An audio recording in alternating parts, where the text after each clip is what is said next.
So I've got another musical idea up and running here. I've called it Summer Piano Anthem, a little bit optimistic potentially, but I'm really enjoying the vibe on this. It's a little bit different to what I'd usually do. Again, I don't know what's going on. I think maybe it's the fact that we got a little bit of sunshine, which is good.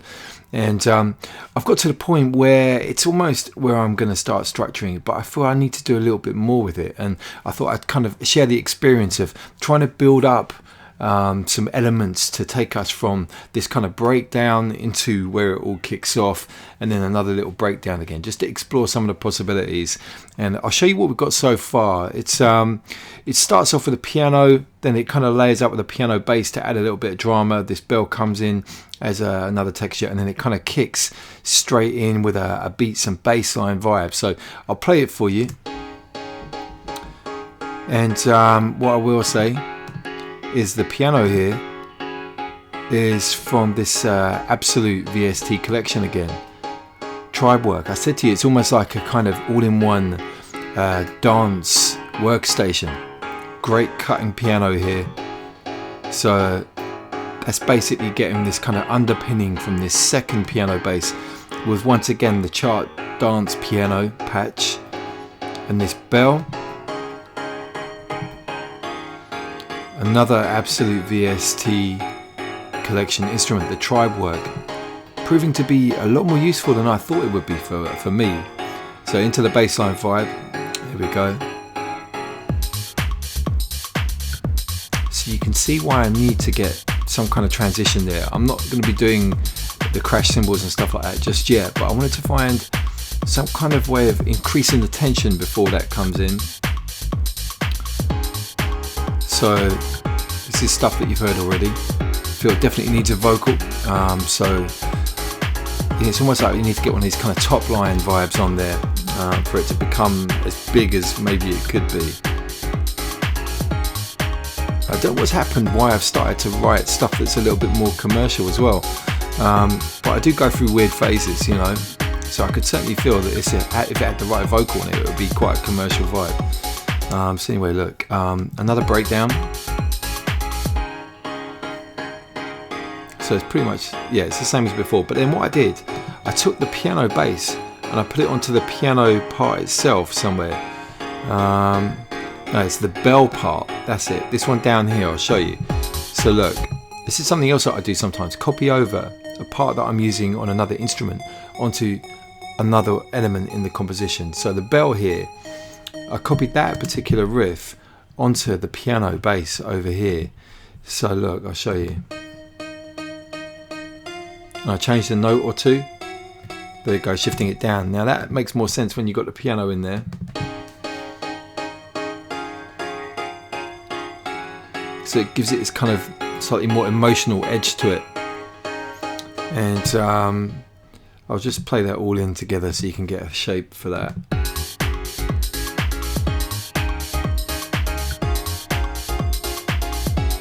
In fact, the bass line itself is another Tribe work patch. It's dark sub bass, real nice, warm, rounded, low frequency bass patch. So anyway, look, that's a little introduction into what it is. Now, I'm wondering, don't imagine that this is exactly the same structure as it's going to be when it's finished, but I've got a feeling that I need to do something here. I don't know, I mean, let me just take a look. I'll just shut up and just work with it. Now, one of the things I'm going to do is change my overall grid size to beat and see if that gives me more flexibility. So I'm looking for something. There's a technique that can work on tunes like this where you've got a riff that goes on a kind of sequence. So this is like a kind of 4-bar riff. Let me just push P and put the locators around. So this is like 2, 3, 2, 3, 4, 4, 2, 3, 4. So that's like the 4-bar sequence. 2, 3, 4. So it's almost like that last sequence there. Let me get this up. What's the key again? It's this one. So I'm talking about selecting these and then cutting there. All right. Now, what I want to do is just basically take everything else and kind of loop that, you know. So that's the whole kind of vibe there. Now, in order to do that, what I want is maybe up to this point here, Let me just have a think about that. Maybe up to this 27 here. Excuse the noise from outside. There's some kids playing out. I don't know what's happening. Don't sound in the best of moods today sometimes. So right, okay, so what I'm going to do here is I'm going to try and find something. It's been a little while since I've done this. Right, yeah, look, insert silence. So if I do this, it's taking that section between the left and right locators and it's giving me a gap. So I wonder if that's going to be enough.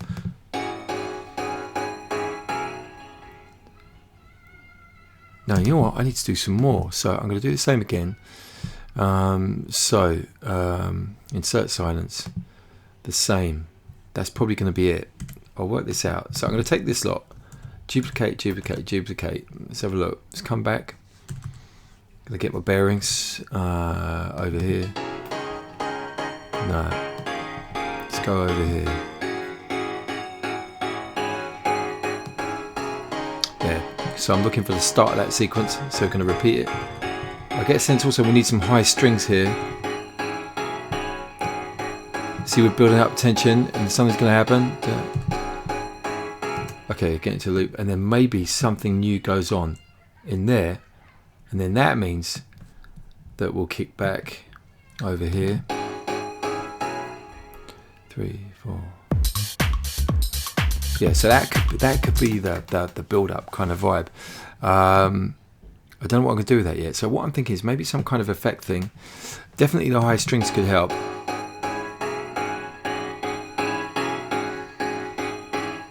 Okay, I'm getting a sense that these elements would be good grouped together. So what have we got? We've got the piano riff, piano bass, and the bell. I'm going to bring these together, and these three I'm going to set up on a group channel track. So I'm going to bring up the mixer, and this is the layout at the moment. So what I want to do is come here to track, add track, group channel track, and for users of other DAWs this is the same as like a bus in Logic or setting up a group in Ableton. So here I'm going to say music elements,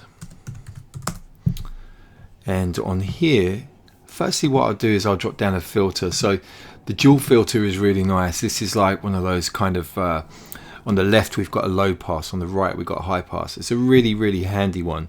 So that's the sort of thing that could be automated. I'm also going to set up a couple of audio effects. So add track we're going to do here, an effects channel, and I'm going to drop in here.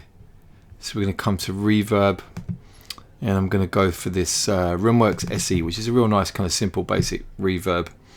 So we're going to add that, set the mix to 100%. Because this is like a return effect, that's really important. I'm going to set my reverb time really long. Gonna check out some of the other parameters later. So that's that. Maybe some delay as well as a return. So add track. So what I'm thinking is I'm thinking of automating the effects. So as it goes towards that drop of a bar, it's going to basically have kind of swamped out with effects. It's going to have a lot of stuff going on. So delay, ping pong delay could be good. Mixed to 100% again, like I said, and the grid is probably quarter. So we're going to see.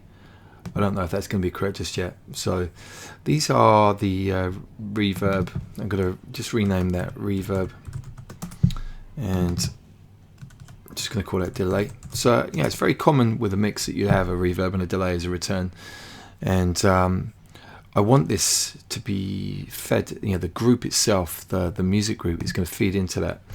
So the dual filter is here, but what I need is I need descends. You know, so I'm just going to open up the channel strip, and over here on the right hand side we can drop down, and we've got here reverb, and we've got here delay. So this is everything. So those musical elements all running through the same bus.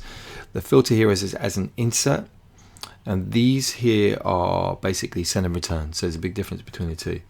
So I can adjust these. Let me turn the power on. So they're feeding in maximum already. I'm going to bring that down, and I'm going to simulate what's going to happen with them. I'm going to play around. Let's take this off of here. Have a look. Are we at the right section? Yep. All right. Let me see.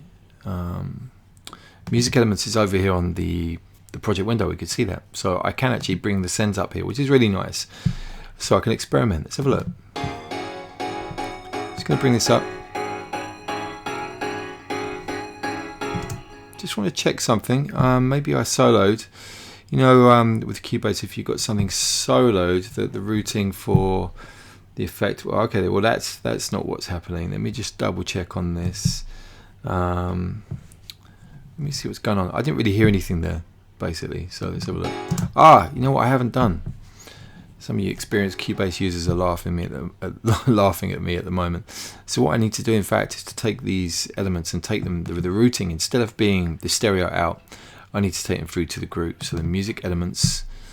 So here, piano bass onto music elements, and bell onto music elements. So they're now all going out through the music elements group channel track instead of the master. I'm just going to say here music. I want to capitalize that. It's going to be clearer for me to see what's going on.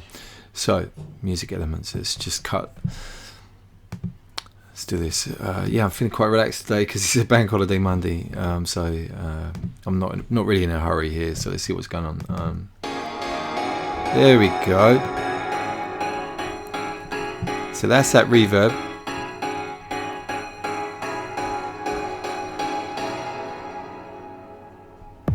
Okay, not sure just yet. Let's have a look. This feels like it needs to combine with the filter. Let's try it delay.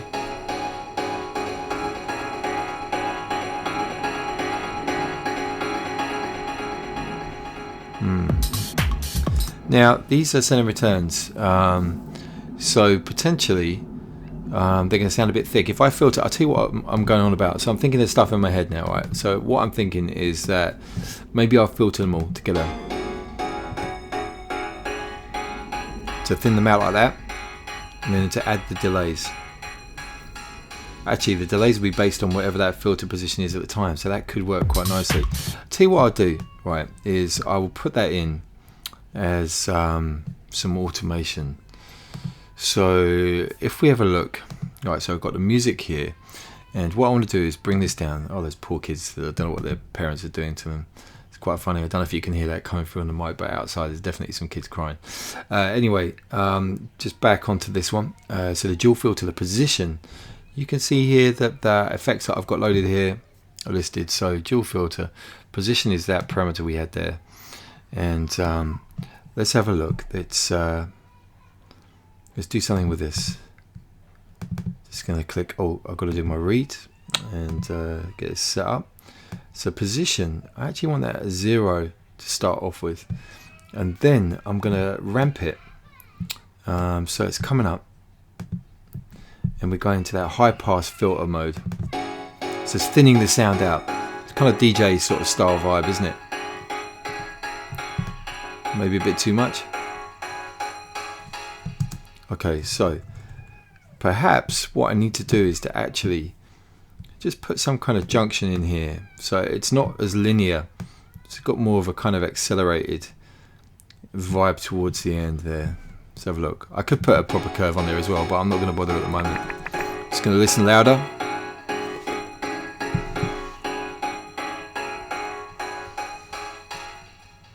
Okay, and then back in. Okay, it feels it needs the strings for sure. I'll have a think about that. But for the moment, let's try and get this texture worked out. So the sense, let's see what goes on here. So what I'll do, in fact, is I'll add another automation track, and I'm going to go to more, and we want sense. So what send is that? I just want to double check on my mixer. I think this is like, I think it's number 1. I think so. Let me just go and have a look. So back on the mixer. And this one here, yeah, I'm pretty sure that's my first effects, so that's what it is. So it's number 1, and yeah, we're going to automate this. So we're going to come down and just going to set it up. So we want sends number 1 level. Going to click OK. So this is going to automate that. So at the moment you can see it's low. So why don't we do this? So it's going to be up. Once again, push the R to read the automation, and possibly we want to do this at the same time as that effect. Where's my sequence? So 29 is where it all kicks back in. So let's come over here. So no effect to start off with. We're going to take this up, maybe increase that to go maximum. See how that feels. So that's the, should be the reverb. You'll see this moving over here. There we go, up high.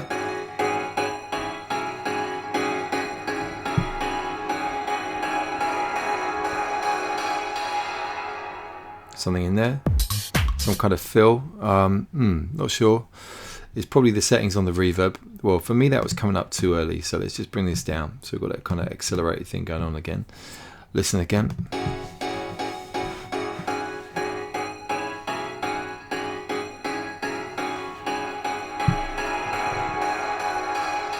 Okay, so that's happening too early. Let me bring this down and maybe just ramp that up a bit more. Let's have a look.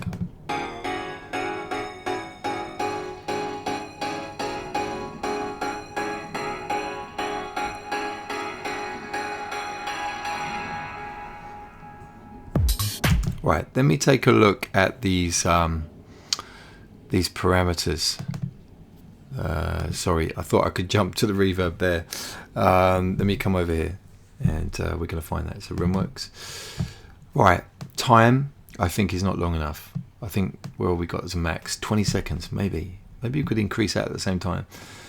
Let me see what's going on here. I can't remember how the filter works. Maybe we've got too many highs being reduced. What's that number reflect? 110.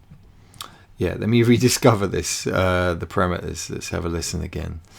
Let's move this down and let's take a look. See what happens. In fact, where's that thing? Always on top. Yeah, it's always on top. There we go. Let's have a look.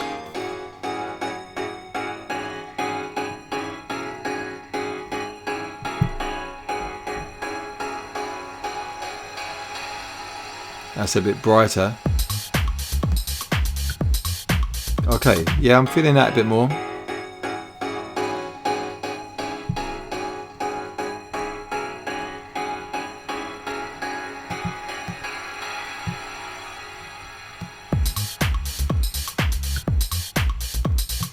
Yeah, that's got an interesting vibe. You know, this kind of thing does take a bit of time, you know, to get right. A lot of fine tuning, a lot of playing around. Potentially what I'm doing here is not going to be exactly how it will be at the end, and you know, this sort of thing potentially will be done over a few sessions, to be honest, in terms of getting right. Now let me try also this delay. I'm not happy with how that's shaping up precisely at the moment. I'm going to have a look, see how the delay works.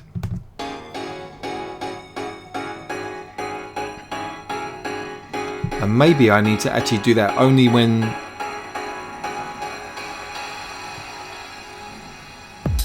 actually I like that with the delay. So anyway, I'm sort of half talking to myself, half informing you what's going on. Now that actually needs to come down to the bottom. Yeah, I'm feeling that this sort of musical sequence needs to sort of pass and resolve itself first before that loop. Okay, so it's drier, now the effect comes in.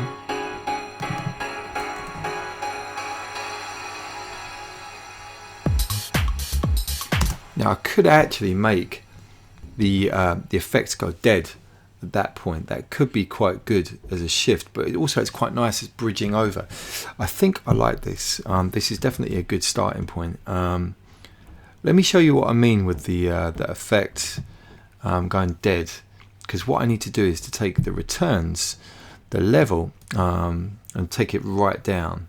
So or even apply a mute. You know, I could do that. So look, at the moment that's off. So what I could do is to find that point. So it's 29.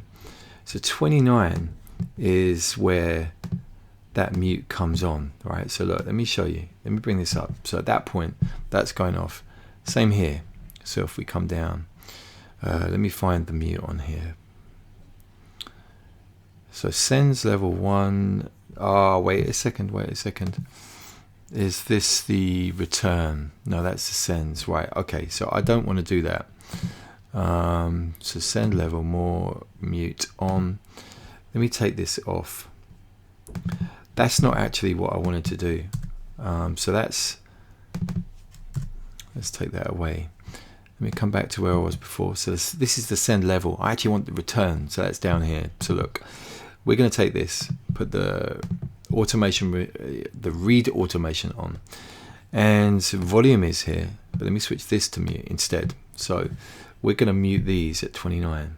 So I'm going to bring this on, get this up, snap that in there, another one, bring this. So you hear what I mean now. So here we go. We can't hear anything. What have I done? I've killed something. What is it? Okay, let's take the mute off. Let's have a listen. I don't know what happened there. So effects going to build up crescendo, and then we're going to cut them off. Big wash. Now, kind of pros and cons.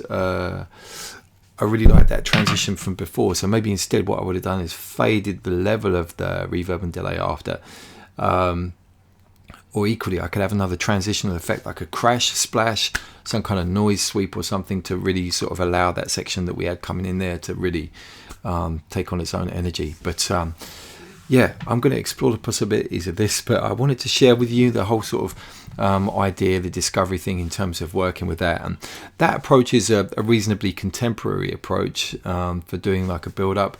I got a feeling that perhaps that is going to suit this particular tune. I don't know, so I'm going to carry on working with it and see what happens. But I think it's a nice little example. You know, once again, Cubase 7, using some automation, using some effects there to create a transition. Also, once again, that TribeWorks instrument, which is part of that Absolute VST collection, which I'm really enjoying using. You know, so that's about it. You know, if you've got any comments, any ideas, let me know, of course, on the YouTube comments page. And you know, the usual stuff. Follow me on Twitter at Danny J. Lewis, and also check out the Facebook page, where I tend to sort of kind of respond to people in a little bit more detail because there's more characters, obviously. So that's facebook.com/Danny J. Lewis page. Enjoy the rest of the bank holiday and the lighter evenings and hopefully the better weather now.